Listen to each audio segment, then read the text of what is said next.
Okay folks, let's see what we can do. I've just got a new micro SD card in this phone, so it should have plenty of space on there. Let's see how we go. Right, gonna do that later. What am I doing that first? Silly. I wonder how big we're gonna make this one. This one's gonna be a real nice one, hopefully. Oops, this user interface is kind of clumsy.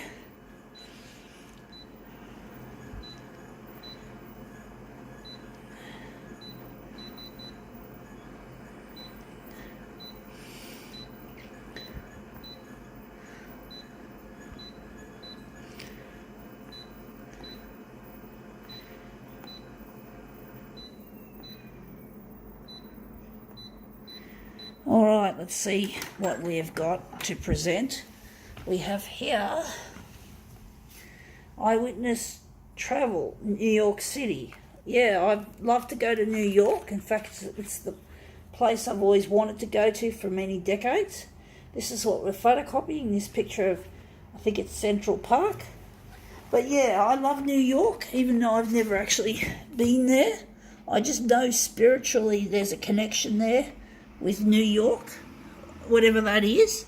Why I feel spiritually connected is a bit of an interesting one, but New York is a place that I've always been interested in since I was in my early teens, since I think I was 14. Now I'm just using both hands here, so sorry about the bad shooting, the bad camera work, but basically I've always been fascinated.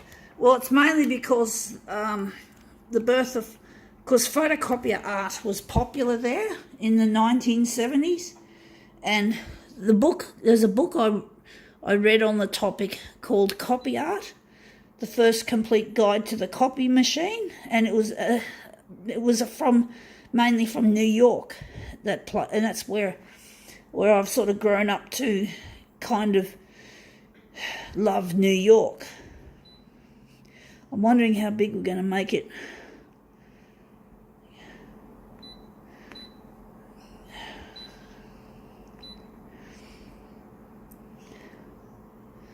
I'm just going to do it a bit uneven. We're going to use the vertical is going to be smaller than the horizontal.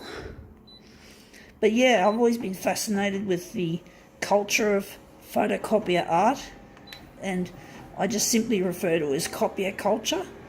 And a lot of really good copier culture comes from New York.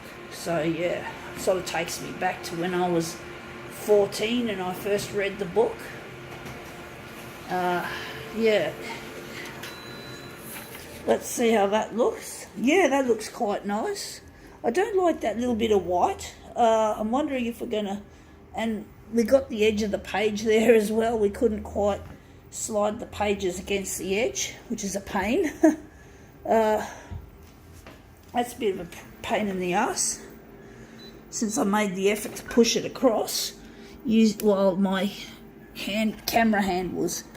We're just going to try that again. Sorry about the bad photography or videography. I'm just going to try and butt the edge of this book up against the edge of the photocopier. So I'm trying my best to do that. So I'm just going to be gentle. Now we're going to make it maybe a bit bigger on the horizontal once again, a bit of distortion. We're going to make it 230. So I'm hoping this will work. It's not easy photocopying books, especially when they don't close that easy, they don't open that easily. And this is a real difficult one, folks, it seems. So let's see if we've improved on it. We've improved on the getting rid of the white area, but we still have the edge of the book showing, which looks really ugly. But I'm actually thinking we might just leave it like that. I don't know if I'm going to be able to fix it. It's a real shame because I would have liked to have made that maybe the centerpiece. So I'm wondering, we're just going to try again. I'm going to try, once again, my camera work is going to be like a piece of shit. while I'm using both hands to make another attempt at positioning the book in the right place. It's not happening, folks. I normally can get it to happen, but not this time, it seems. It seems this book is bloody stubborn at best. So I'm just holding it down and I'll drop the dock feeder. We'll try it one more time. Failing that, we're just going to try something different. So it's not easy. I've had difficult ones before, but normally I do get them right. But it's not an easy one, this one, obviously. That still has the edge of the book. We can't stop it. We have to think of something more interesting. I want to cut my loss with this one. I don't want to fucking fart ass around with it anymore because it's not going anywhere. So we're going to do something creative with this. We're going to make it look more interesting, then we don't have to worry about the edge of the book looking shit out. We're going to do something more interesting. We're going to, in the tradition of New York's photocopier art, or copy art as it was called, we're going to do something that's going to give New York a bit more of that copy art feeling of the year 1978. So let's see how we go. Whoa, that looks interesting. That looks very interesting. So we're going to make this into something creative. Right, it's not the greatest piece. Wondering if maybe we're just going to leave it on there. We're going to maybe try that again and see if we can make it look even better. So let's see if we can make this look even better. So in the tradition of copy art, the book, we're going to slide and slip it around and we're going to make it into a New York style piece of photocopier art. Or maybe the technology's changed a lot since then, but that looks shit house. I'm actually thinking that even though that's not the greatest, it looks better. I'm sure as a mirror image, we could make it look better. So I'm wondering if we're going to try again. We're going to try that again. Sorry folks about all that fiddling. So we're just going to try that again. So we're going to just try that. It's not easy to control movement and books are not easy to handle. So let's see how we go with that. Let's see if that comes out looking good. Not as good as this. This one's the one we got now. So it's not as good. Still think we can do maybe, well, I'm just trying to guess whether maybe a smaller enlargement. We could do something more with that, even though it's going to end up showing the other shit. We'll see how we go with it. So we're going to see how we go making this into something more interesting. This is not easy, folks.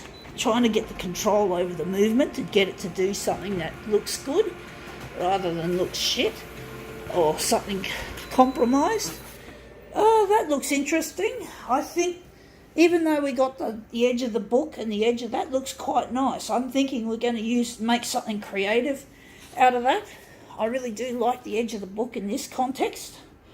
I'm wondering where the centre of this job is going to be. We're going to make that the centre. So we're going to now work on this. We're now going to finish up with the book. We're going to now just put the book aside, but it's a nice book. Whoops. New York City. It looks quite new. I got it second hand today. So we're just going to put it aside and we're just going to take this piece and make it into something more interesting. So we're going to switch over to 104 by 104. Oh, fuck these input error. I hate it when that happens. Honestly, folks. So clumsy, this user interface. So let's see if we can make it look any good.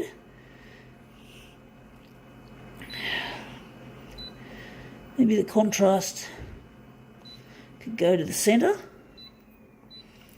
And the copy density Going to lighten it up a fair bit, a fair whack. I'm actually thinking we've got to lighten it up all the way because it'll just get too dark. So we're just going to lighten it up all the way. And let's see how we go at making this New York style of photocopier art or copy art. So copy art, the first complete guide to the copy machine. It's not actually a complete guide, folks. It's just a little bit of exaggeration, of course. You hear a lot of advertising is usually full of exaggerations. So basically, it's far from complete. There'll never be a complete guide to the copy machine because you have to know the full history, like from the very first day that it was created, from the very first experiments, even before the machines themselves were developed. So you got to consider that. And there is no such thing as complete in this world. This world is a broken world. There's no such thing as perfect. So you can't use words like perfect or complete when it comes to naming a book. However much you'd like to believe it, that it is, even if you don't, if it's not just advertising, if that's the right word, hyperbole I think is the right word. I should look that up on Google and see what hyperbole means. I think it means an over-exaggeration, or it's another word for exaggeration. I'm not sure, I'll have to have a look. That word just came to mind. Or it came to mind a few minutes before that, actually, or quite some time before it, but I didn't want to use it because I don't know the exact meaning of it. I just heard it used in certain contexts, so I'd rather... I often do that. Before I use a word, I sometimes Google it, just to make sure I've got the right... I like to make sure I use words correctly, and this stupid dumbass thing is a pain in the ass, this stupid user interface. Konica Minolta shit. Let's see how we go now. This is a really prolongated demo. This one's going to be trying to find a method to making something good out of something that I can't make cooperate. Like trying to physically get the pages onto the glass of this silly photocopier. But anyway, even when Luigi and I complete the photocopier of the future, which is going to use artificial intelligence and is going to feature superior design throughout, most of it, well, hopefully as close to all, is going to be better design. But I don't like using black and white speech. I like to assume that nothing's perfect, and nothing is perfect in this world, folks. This photocopier that Luigi and I propose to build is not going to be perfect, but it's going to be as close to perfect as we can get. We don't expect perfection, but we expect that we give our machine make a good job of it. We try our best to get close to perfection as possible without being perfect. But anyway, that looks really quite nice. I'll just have a quick closer look at the centre of this job. It's really quite fascinating. So we've got that centerpiece, and now we've got this. I think now we can call this prolongated demo quits.